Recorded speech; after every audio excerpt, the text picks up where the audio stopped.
Hey, what's going on? It's Tuesday, from somewhere in Ontario. It's a new episode of Two Drink Minimum. So today we're going to do a quick one. I just want to get my thoughts out regarding the Disney and Sony situation, which we've all heard about, and also some theories I've got about the new Rise of Skywalker movie that's coming out because they just dropped the trailer that they had at D23 over the weekend in Anaheim yesterday morning, and basically the internet exploded due to some of the footage they showed at the end of the trailer. We'll get to that in a second. First off, let's talk about the Sony Disney situation. So, as you're well aware, if you haven't been living under a rock for the last little while, Sony and Disney were trying to renegotiate their deal regarding Spider-Man in the Marvel Universe. The initial, what happened is it's pretty complicated actually. Well, not really complicated, but here's how it breaks down. Originally, the original deal was that Sony was going to produce all the movies. They would have the rights. They would lend the rights of Spider-Man to the Marvel Universe. Marvel would have creative input in regards to the way the character was going, in regards to casting, story, the whole nine yards, getting a director, all that sort of thing. For that troubles, Marvel would receive 5% of the top level box office gross. So that, for those who don't know, is basically box office money before any adjustments for marketing, everything else, all the costs involved and everything else. So the pure profit of the film was what Marvel was pocketing. So what happened was Marvel went back to Sony and said, hey, what we want to do is we want to co-finance the movies with you. So we'll put in half the budget because Sony was obviously paying the whole production budget to begin with. So Marvel was offering half the budget. They were going to keep doing the stories and all that stuff. They wanted to have producer credit. Kevin Feige was going to have producing credits on any Marvel Spider-Man related Sony projects. So like Morbius the Living Vampire, Venom 2, that kind of stuff, and keep going on that way. Sony said no. Oh yeah, and Marvel wanted 50% of the box office. So Sony was like, "Fuck you, no. We're taking our toys and we're going home." Then I heard, although this is hearsay because it was only a couple of random videos I watched on YouTube in regards to this, I never saw anything official, but apparently Disney came back with a counter offer, which was like, if this was made up, this was like somebody put a lot of thought into this. The counter offer I heard was Marvel was going to co-produce, co-finance 6 movies with an option for a 7th. 3 of these movies were going to be sequels to the sequel from Far From Home, so Spider-Man 3. The 3 subsequent Spider-Man movies were going to see Peter Parker winding up in college and progressing on in the story that way. Also, there were going to be 3 Avengers movies that Marvel was going to co-finance, and Spider-Man was going to play a larger role in the following Avengers movies. I also heard rumors that Spidey was going to interact with Firestar and Iceman from the X-Men when they finally fold them in, and also Johnny Storm from the Fantastic Four once they got the ball rolling on that, which is I think 2022 from what I gather. So on top of that, Sony was going to get distribution rights for a TV show for a live-action Spider-Verse series, because Sony up until now doesn't have any TV rights for these characters.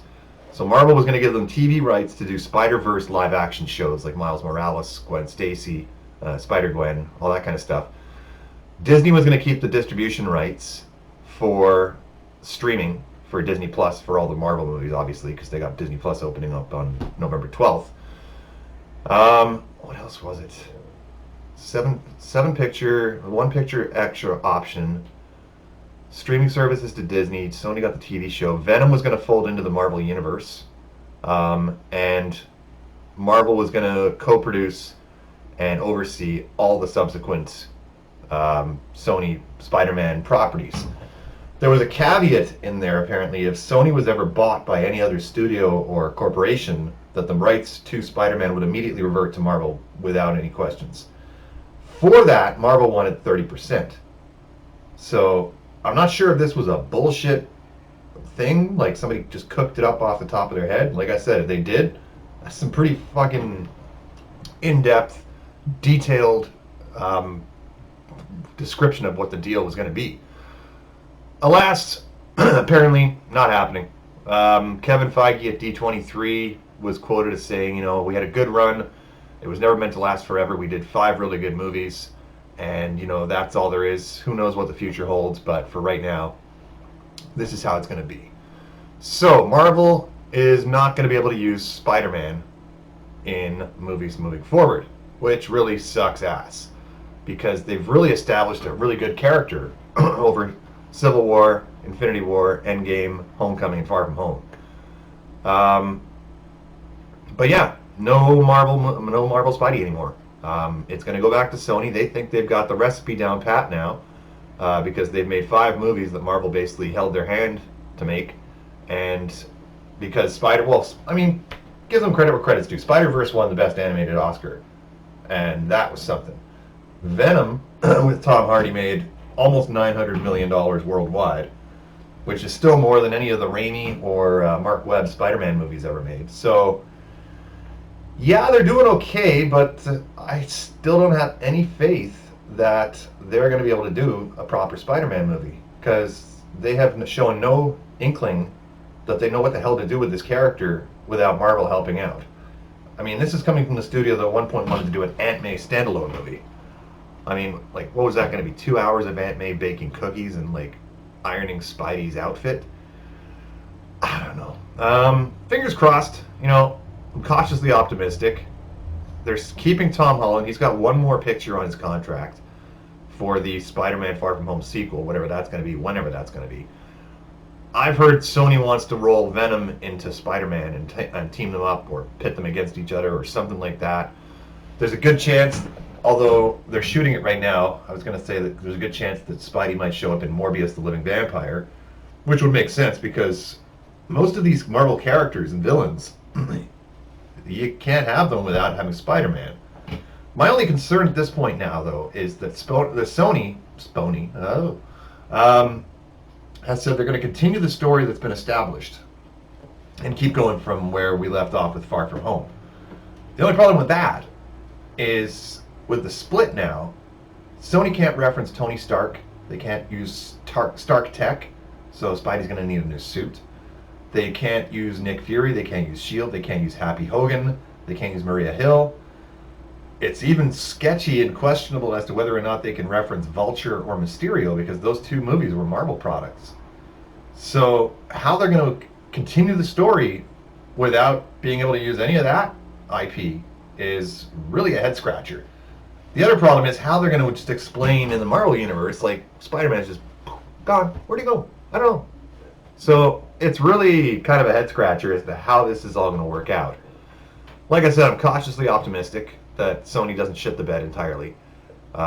Praying to God Avi Arad does not get anywhere near Spider-Man moving forward. Avi Arad, for those who don't know, was the one who brought us Topher Grace as Venom. Yeah, 110-pound soaking wet Venom, never referred to himself as we, and it was just a fucking travesty. I mean, Spider-Man 3 overall was pretty bad. The dancing when Peter goes all emo spider. Layla, what are you doing? What are you doing? No, hang on. Layla's eating a dust bunny. Come here. What the fuck is this? Yeah. Baby. Oh, pet ownership. Ain't it great? She's cute though, so we'll keep her. Anyhow, where was I? Yes, hello, baby. Okay. So that's where things stand on the Spider-Man situation. Like I said, hopeful that they're going to do something productive and creative and not stupid with the IP. But like I said, I haven't got any proof that Sony can make a good Spider-Man movie. Jamie Foxx as Electro, Paul Giamatti as Rhino. What the fuck was that? I remember my buddy Brent had never seen The Amazing Spider-Man 2. So I showed him the final scene where Spidey fights Rhino. Just as he webs up that manhole cover and he's swinging it around his head like that, and he jumps, and then it cuts to credits, and my buddy was like, "What the fuck is that?" I'm like, "Exactly." So, I mean, we'll see what happens. Probably another couple of years at least before we get another Spider-Man movie. But fingers crossed, guys. Yeah. Other than that, let's see. D23, they announced a Moon Knight Disney Plus series, which is really exciting. Keanu Reeves for Moon Knight, please. Oh, Mark Spector, he'd be perfect. I mean, for those who don't know, Moon Knight is basically an ex-mercenary who gains the power of an Egyptian god and just runs around the city, silver white hooded outfit, beating the living shit out of people. Think John Wick with superpowers. So yeah, I would love to see Keanu play Mark Spector. That would be fantastic. They've also announced a She-Hulk show on Disney Plus, which is going to be Jennifer Walters, I believe, as the She-Hulk character. Whether or not we're going to get Ruffalo making a cameo in this, who knows? Maybe. Fingers crossed. That'd be cool. The Thor: Love and Thunder, they've said that there's going to be 2 Thors, so it's going to be Hemsworth as well as Natalie Portman in this one. Pretty excited for that. The WandaVision got a preview at D23, and they're supposedly saying it's like a cross between I Love Lucy and like some sort of weird sci-fi thing. I don't know. We'll see how that works out, because that's supposed to eventually fold out into the Doctor Strange sequel, the Multiverse of Madness. So really curious to see where that goes. And the other big news they dropped at D23 was Ewan McGregor is coming back as Obi-Wan Kenobi for a live-action streaming show on Disney Plus also, which we've been begging for years.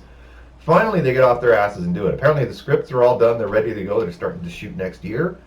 So, fingers crossed, that's going to be a really good show. Mandalorian trailer dropped also. Looks amazing. And that's a good segue, actually. The next topic is going to be The Rise of Skywalker, which they also showed a trailer for at D23 that they dropped online Monday morning to basically break the internet. The trailer was basically... It was like a legacy trailer. They showed like clips from 4, 5, 6, 1, 2, 3, 7, and 8. And then the last minute of the trailer, they segued to new footage. The new footage they showed was, there's a couple of shots they showed. One was Rey, Poe, Finn, Chewie, 3PO, all coming up towards, I guess, the Death Star. And they're looking out over the ocean, and you see the cracked, shattered Death Star in the ocean and stuff. They showed another shot of the Rebel fleet, or the Resistance fleet, I guess, coming out of hyperspace. And there's a bunch of them now. It's crazy. Like, they've stocked up since Last Jedi. And it looks like they got some gas, so that's good. You see them coming out of hyperspace, and then it pans over, and you see Finn and Jannah, Naomi Aki's character, in the... I'm not sure if it's the Falcon's cockpit or a different ship, but they're looking out the window, and it's basically just Star Destroyers as far as the eye could see in front of them. Like hundreds. Blacking out the sky, and there's like lightning and shit in the background. It looks really cool. Another quick shot of 3PO with red eyes. I've heard a rumor that he's reprogrammed to be a war droid in this one, and at one point grabs Chewie's bowcaster and just starts blasting stormtroopers. Yeehaw! Finally, Anthony Daniels gets to do something actually off the cuff and totally different with the character for one last hurrah. So good on them if they do that. A cool shot of Kylo and Rey fighting on top of some wreckage in the ocean with the waves crashing up around them, and they're going at it with each other with the lightsabers. And then the final shot, Emperor says some voiceover or something along the lines of, and now your end is near. And the screen goes black, and you hear some like noises in the background. It almost sounds like Vader's breathing. And the light comes up, and there's Rey with 2 red lightsabers, like 2 saber blades side by side, in dark robes, looking pale as shit, like total Sith out. And it pans out, and she flicks the thing open, and it's a double-bladed red lightsaber. And then they cut the credits, and it's like, holy fucking shit! What did you just show us? So, speculation abounds. Like I said, the internet lost their shit. J.J. Abrams is a genius for marketing these movies, because, I mean, he gives us little itty-bitty tidbits that just make your head go like Belloc at the end of Raiders, sort of thing. My theory on this, after having culled over the footage and, I checked out a couple of reactions, every reaction I've watched is the same. Just, oh my god, at the end. My theory is that Rey is a clone of Palpatine.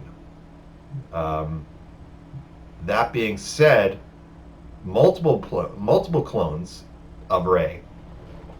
I think what happened is that the Rey we have was stolen from the cloning facility because whoever it was, I don't know who it was, dropped her on Jakku. But my theory is that the clones the Palpatine are creating are all Sith, are all Force sensitive. But the catch is, if you take one of them away, hide them, they grow up to be Force powerful, but they're not stuck there having Palpatine brainwashing them. So my theory is that the Rey we see in the trailer with the red lightsaber is an evil version of Rey, and she's going to have to fight herself. Let that sink in for a second.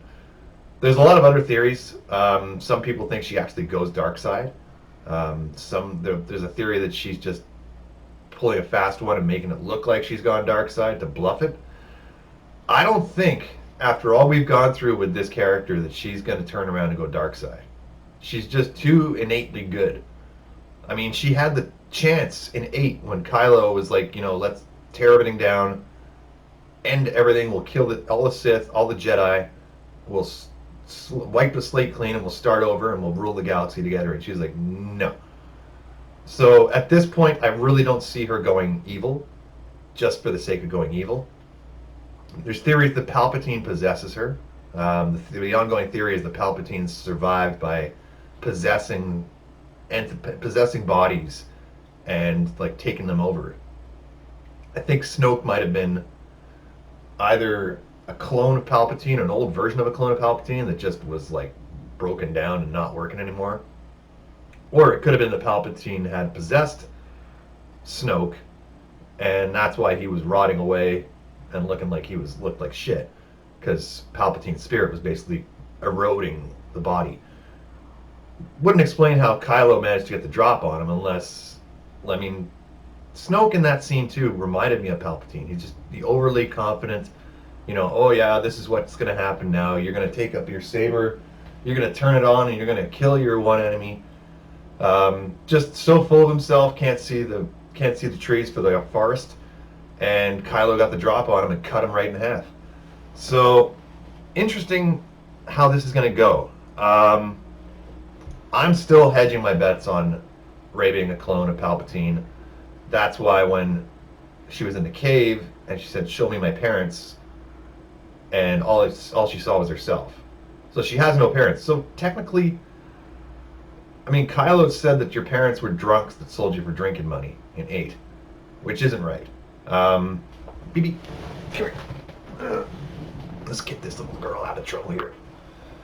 There we go. So I don't know how it's going to go, but I think she's a clone of Palpatine that was stolen away, hidden on Jakku, and then because she was trained by Luke to learn the ways of the Force, compared to the dark side Rey, who was brought up by Palpatine and just fed all sorts of negative dark side Force bullshit until she finally went crazy and became like a killing machine, like she looks like in the trailer there. So, lots of food for thought, that's for sure. Not much longer to wait now. December 20th is coming up pretty quick.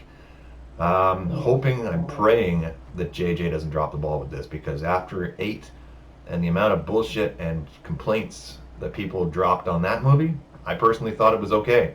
I didn't have a problem with it. The main problem with 8, I find, that I said in my review way back, you can check that out on the channel, is that everyone had these, what are you barking at? You can't have that sheep. No, that's not your toy. Go find your dinosaur toy. No dogs. So yeah, lost my train of thought. Yeah, in 8, everyone was expecting, okay, we're going to find out who Rey's parents are. She's probably going to be Luke's daughter or something like that. We're going to find out what Snoke's all about and all this shit, and no. None of it happened. Or if it did happen, it didn't happen the way the fans wanted. So they rioted and they were like, "This is bullshit." I thought 8 was pretty good. It was something different. It wasn't the cut and paste that everyone complained 7 was of 4, where it was like, well, you person in the desert gives the plans to the droid. Droid goes off, finds the hero. Hero goes off on an adventure. The mentor gets killed at the end, and there's a big Death Star. Like, come on. So that was the big complaint about 7. But 8, I thought, really took some chances. Obviously, a lot of the options and choices that they chose for the story, the fans didn't jive with, but Layla. But I think 9's got the potential of really sending out the trilogy and the saga, for that matter, on a high note. So fingers definitely crossed for that one. Anyhow, I'm going to do a little bit more researching and stuff like that. Probably might do another video. Let's see, I'm working tomorrow and Wednesday, or Wednesday, Thursday. Probably do another video on Friday. I'll let this one, I'll get this one uploaded. And yeah, so in the comments, let me know what you think of the theory with the Rise of Skywalker trailer. Let me know what you think about the Sony Disney split. Whether you're excited that Sony's getting Spider-Man back, if you're, or if you're nervous that Sony's getting its back. What you think the next steps are going to be for Spider-Man, what characters they're going to bring in. I've heard Kraven the Hunter's coming. So we'll see. Anyhow, dog's getting a little barky, so I'm going to end it here and get this uploaded, and we'll catch you on the next episode. Cheers!